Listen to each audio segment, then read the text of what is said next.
아파트 값 결국 꺾였다. 27주 만에 하락 전환 뭐 이런 기사들이 있는데 요즘에 이제 요 그 부동산원 통계 때문에 이런 내용들이 막 지금 언론에 막 나오고 있습니다. 그래서 이 전국 평균치가 첫 하락이다 해서 이제 와 이제 서울도 꺾이나 뭐 이런 얘기를 하시는 분들도 있는데 여기 써 있죠. 서울 아파트 값은 견조하게 상승하고 있다. 물론 이제 상승이라는 게 막 엄청난 폭등 뭐 이런 건 전혀 아니고요. 그냥 거의 보합이라고 보시면 됩니다. 이렇게 하락하는 것도 거의 보합 수준, 약보합으로 이제 가고 있는 거고 상승도 그냥 약상승 정도로 그냥 천천히 그냥 가고 있는 거라고 보시면 돼서 크게 봤을 때는 그냥 이 지금 상황은 이렇게 횡보하고 있다고 보시면 되고 그러면 제가 예전에도 한번 말씀드렸지만 횡보라는 게 모든 집이 그대로 가격이 있다는 게 아니죠. 플러스 마이너스 제로라는 거는 올라가는 집들은 올라가고 있는데 떨어지는 집들이 있어가지고 플러스 마이너스 평균으로 제로가 된다는 얘기입니다. 그러니까 지금 이런 상황에서도 서울에 올라가고 있는 집들이 분명히 있을 것이고 반대로 서울인데 내려가고 있는 집들도 있을 것이고 부산인데 올라가는 집도 있고 부산인데 내려가는 집도 있고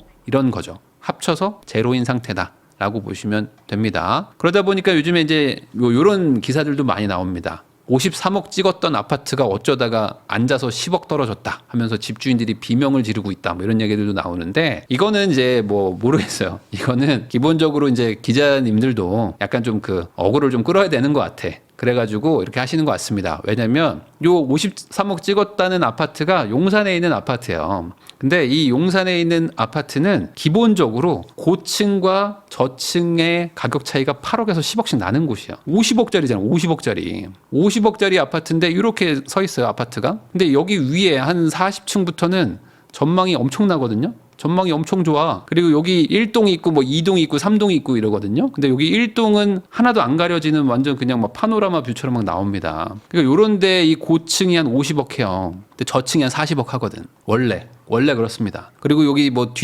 뒷동은 뷰가 좀 안 좋아요. 막 가려져요. 그래서 여기 뒷동은 더 싸요. 막 더 싼 데도 있고 막 그렇습니다. 그래서 원래 한 8억씩 왔다 갔다 합니다. 그래서 앉아서 10억 떨어진 게 아니고 고층이 50억이었는데 저층이 뭐 40억으로 거래됐다. 뭐 이런 내용들을 말을 하는 거예요. 금가루라도 발라져 있나 서울 아파트는 딴 세상이다. 뭐 이런 기사들도 있습니다. 그러니까 지금 제가 항상 말하지만 이 다주택자 규제를 풀어야 된다. 이거 안 풀고 계속 똘똘한 한 채로 계속 가잖아요. 그러면은 전국에 있는 사람들이 모두 같은 생각을 하게 돼요. 서울 아파트 사러 가야 되겠다. 라는 생각들로 바뀌게 되는 거죠. 그래서 지방에 있는 것도 팔아서 서울로 오고 뭐 지방에 있는 뭐 빌딩 팔아가지고 서울로 오고 막 이렇게 됩니다. 그래서 지금 지방은 다 힘든데 뭐 서울은 계속 올라간다 하는 얘기. 그리고 그 서울에서도 그 뭐 핵심 지역들만 올라가고 약간 조금 뭐 중하급지라고 막 굳이 말하는 곳들은 뭐 저희는 조용해요 하는 이유가 계속 하나로만 몰아가고 있기 때문이라고 저는 생각하거든요. 한산한 거래 속에 서울 재건축 아파트가 상승 주도하고 있다. 그러니까 지금 아파트가 신축이 한번 쫙 올랐고요. 신축이 오르고 나서 보니까 재건축이 옆에 있는 거야. 원래 재건축은 사업성이 안 나온다고 해가지고 재건축이 좀 이렇게 좀 지지부진했었습니다. 근데 신축들이 가격이 너무 올라가 버렸어요.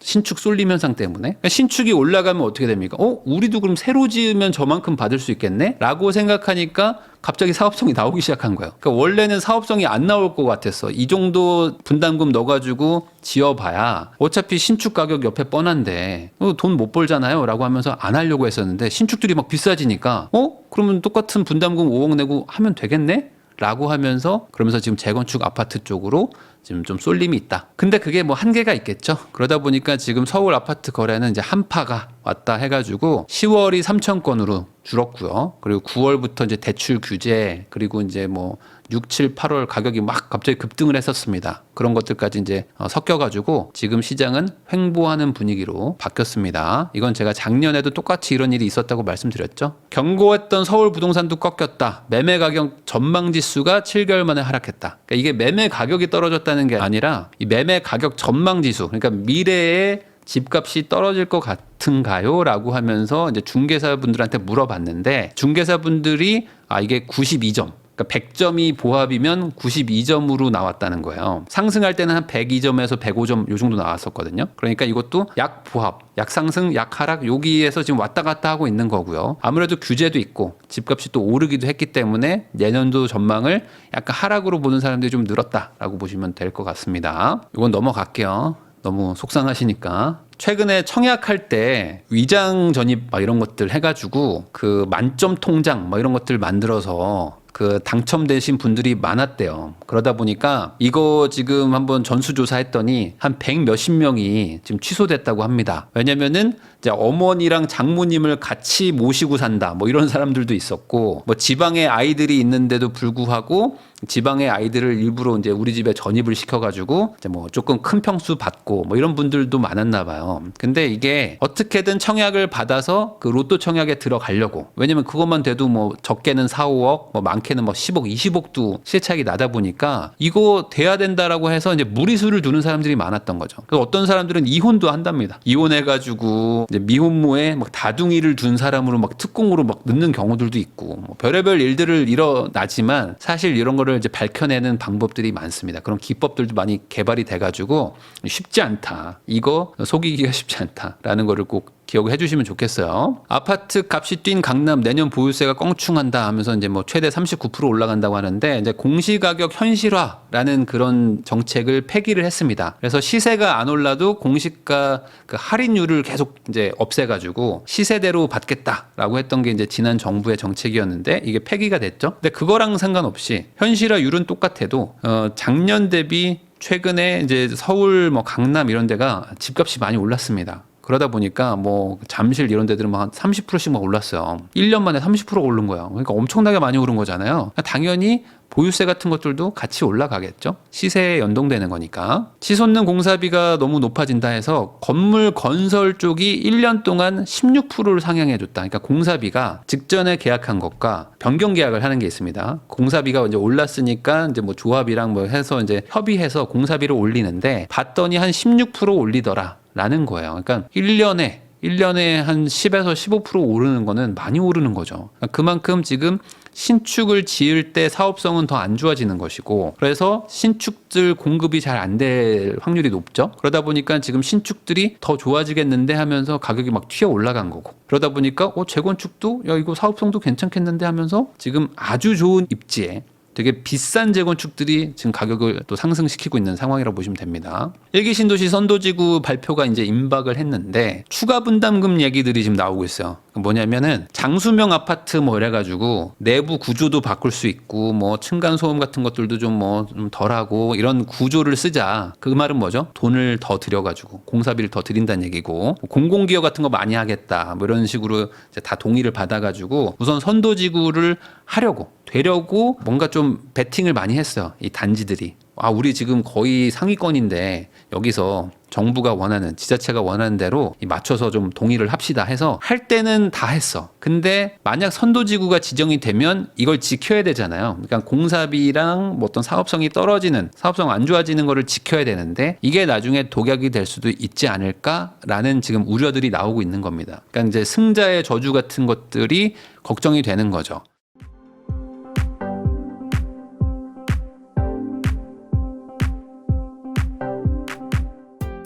LH 사장님이 좀 너무 강하게 얘기한 것 같은데 이런 얘기를 했다고 합니다. 공사비가 너무 높다 지금. 그래가지고 선도지구가 돼도 분담금 못 낼 것이다.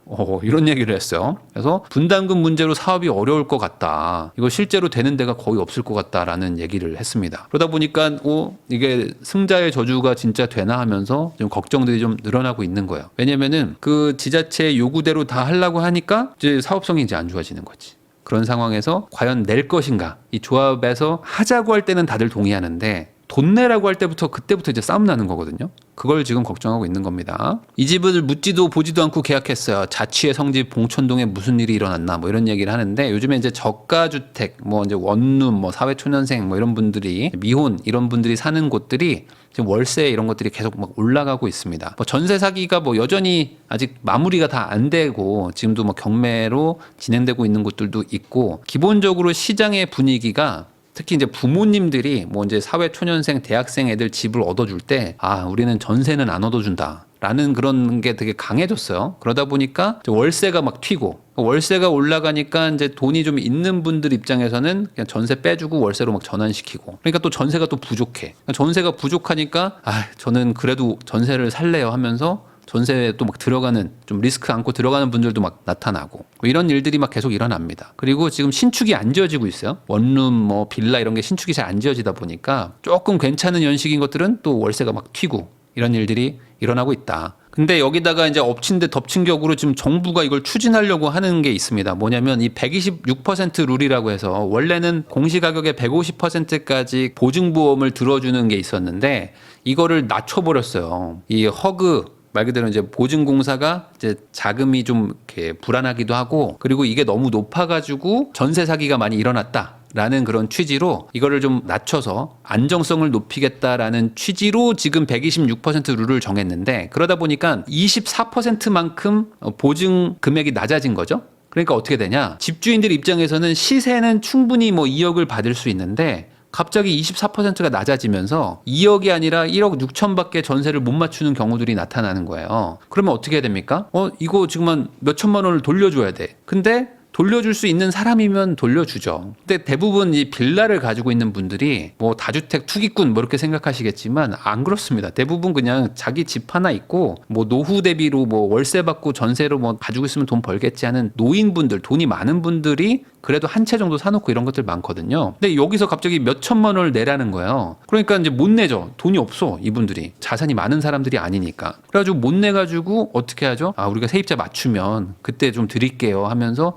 시간을 끌었는데 그러다 보니까 지금 요즘에 임차인들이 어떻게 돼요? 전세 사기에 엄청 민감하단 말이죠. 돈을 안 줘? 그럼 나 임차권 설정하고 바로 경매 칩니다. 저 뭐 보증보험 다 들어놨어요 하면서 막 이렇게 막 나가는 거예요. 그러니까 어떻게 되냐? 이런 물건들이 원래라면 이 126% 룰이 없었다면은 전세를 맞췄을 수도 있는데 못 맞추고 돈을 못 돌려주다 보니까 이제 경매로 막 넘어가는 겁니다. 그러니까 어떤 분들은 아니 그 돈도 못 돌려줄 거면 그 돈도 못 돌려줄 거면은 그 임대인을 하면 안 되죠라고 얘기하실 수도 있는데 이거는 조금 뭐랄까 잘못된 이야기인 게 이것도 소급 적용인 거죠 어찌 보면. 왜냐면 내가 집을 살 때는 2억까지 보증을 해줬어. 근데 집을 산 뒤에 보증액을 낮춰버리는 거예요. 그러니까 소급 적용된 거지 사실상. 아니 나는 원래 2억 정도는 전세를 충분히 맞출 수 있을 거라고 생각하고 이 집을 샀는데 여전히 시세는 2억이에요. 근데 보증보험을 안 들어준다는 거야. 근데 요즘 전세 사기가 워낙 난리니까 보증보험 안 들어줘요? 그럼 나 안 들어갈래. 이래버리니까 사람들 구할 수가 없는 거예요. 정확하게는 이 룰이 없었으면 구할 수 있었을 텐데. 근데 이걸 어떻게 하냐? 더 낮추겠다. 지금 정부가 추진하는 게 이걸 더 낮춘다는 겁니다. 지금 110%대로 낮추겠다는 거예요. 그럼 어떻게 되냐? 그럼 대부분 전세 보증보험을 가입을 못할 것이다라는 게 지금 추정입니다. 이 상태로 가잖아요. 그러면은 아수라장이 일어나는 거지. 지금도 빌라 뭐 원룸 오피스텔 이런 데 지금 박살나 있는 데들 많은데 여기서 한 번 더 죽인다는 겁니다. 너네 아직도 안 죽었어? 너 이래도 버텨? 더 죽인다. 이런 개념으로 가는 거예요. 물론 정부 입장에서는 지금 허그가 지금 적자가 몇 조씩 나잖아요. 지금 4조씩 나니까 답이 없어요. 그러니까 지금 보증보험을 어떻게든 막아야겠다라고 생각한 것 같아요. 근데 이런 방식으로 가게 되면은 이제 경매로 다 쏟아지는 거죠. 경매로 더 가게 됩니다. 물론 돈이 있는 분들은 이거를 이제 사주거나 하겠죠. 근데 지금 다주택 규제가 딱 막혀 있으니까 어떻게 됩니까? 지금 이 판에 먼저 들어가 계셨던 분들은 팔 수가 없어요. 왜냐면 사줄 사람이 없어. 다주택 규제 때문에. 근데 소급 적용으로 보증보험을 안 들어주겠대. 그러니까 나는 경매 당하는 거 말고는 답이 없는 상태인 거예요. 그러면 경매로 누가 사주면 좋은데 경매로 사주는 사람들은 무주택자들만 사줄 거 아닙니까? 유주택자들이 굳이 이걸 사겠습니까? 뭐하러? 물론 약간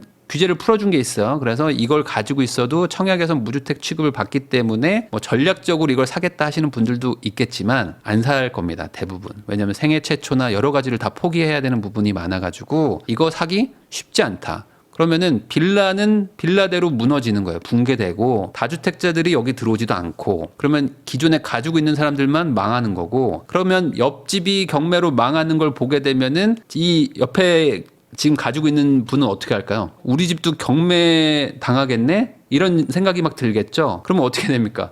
이 집값 같이 빠지는 거예요. 그러면은 허그 입장에서는 보증보험 들어놔준 게 많잖아요, 지금. 얘네들 사고 더 터지겠죠? 사고 더 터지면 내년에 아마 보증보험이 물어줄 돈이 엄청나게 늘어날 겁니다. 그러니까 이게 자기 발등 찍는 것 같거든요. 제가 봤을 때는. 자기 발등을 찍는 거 물론 급하니까 이렇게 하는 건 이해는 하는데 이렇게 하면은 더 터진다. 사고 더 터질 것이다. 왜 이렇게 하는지 잘 모르겠습니다. 솔직히. 이거는 그냥 아파트 시장을 붕괴시키는 정책을 지금 계속 하고 있는데 왜 이렇게 하는 걸까요? 자, 이러다가 전세 사라진다. 월세만 찾는 빌라 시장 해서 지금 기존의 세입자분들 말고 새로 이제 얻는 분들은 월세를 계속 찾으려고 해요. 전세 사기가 너무 심각하다고 하니까. 근데 전세 사기를 계속 이게 유발하는 정책들을 한단 말이에요. 그러니까 전세 사기가 지금 끊어지지가 않아. 계속 일어나고 있어. 근데 정확하게는 전세 사기가 아니라 보증금 미반환 되는 물건들이 많아지는 거죠. 이분들은 사기를 칠 마음이 없었어. 그냥 나는 한 채 가지고 있어. 이 한 채 가지고 빌라 빌려줬는데 할머니인데 어떤 할머니인데 2천만 원 3천만 원 내라는 거야. 너 돈이 없는데 어떡하지? 근데 시세는 여전히 높대. 근데 이거를 보증보험을 안 해주는데 사람들이 보증보험 안 하면 안 들어온대요. 할머니 어떡하죠? 어디서 한 3천만 원만 구하시면 안 돼? 아니 내가 이 나이에 3천이 어딨어? 할머니 그럼 경매당해.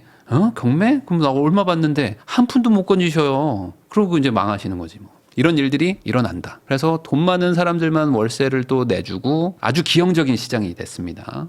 그래서 이걸 어떻게 해결하려고 하는 건지 잘 모르겠어요. 누더기 된 빌라 시장. 그래서 6년 단기 등록 임대를 부활시키겠다. 이걸로 해결하려고 지금 정부가 생각한 것 같습니다. 뭐냐면 다주택자들한테 열어주고는 싶은데 법을 바꾸거나 이런 거 좀 쉽지 않기 때문에 임대사업자를 부활시키겠다 해서 B아파트만 이거를 열어줍니다. 그러면은 이제 다주택자들이 과연 여기를 임대사업자를 등록해서 6년이나 보유하면서 빌라를 살까? 이거에 대해서 조금 의문이에요. 왜냐면 저도 예전에 임대사업자를 다 해보고 강제 말소까지 당해봤지만 의무가 너무 많아졌어요. 예전에 지난 정권에서 임대사업자가 뭐 문제가 많다라고 해가지고 임대사업자한테 의무를 엄청나게 지어놨고 과태료, 뭐 벌금, 뭐 심하면 형사처벌까지 해서 막 감옥을 보낸다고 했어요. 집을 빌려줬는데 감옥을 갈 수도 있어요, 여러분. 집 빌려줬다가 감옥 가는 게 이게 말이 안 되잖아요. 이게 뭐 민사로 해결을 해야 되는 거지.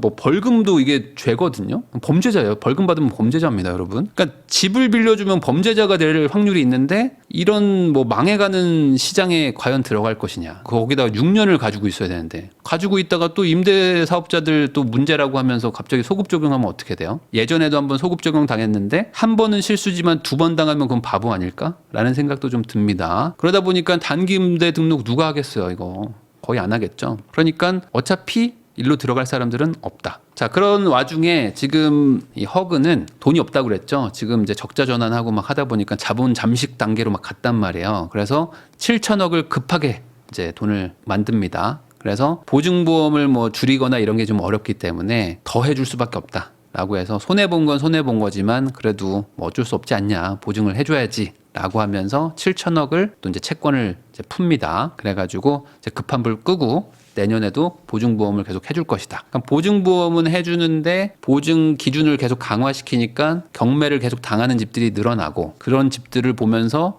또 보증보험이 필요해 라고 하면서 또 사람들은 보증보험을 계속 들러오고 그러면서 또 이제 손해는 계속 터지고 이런 지금 악순환에 빠진 게 아닌가라는 생각도 좀 드네요.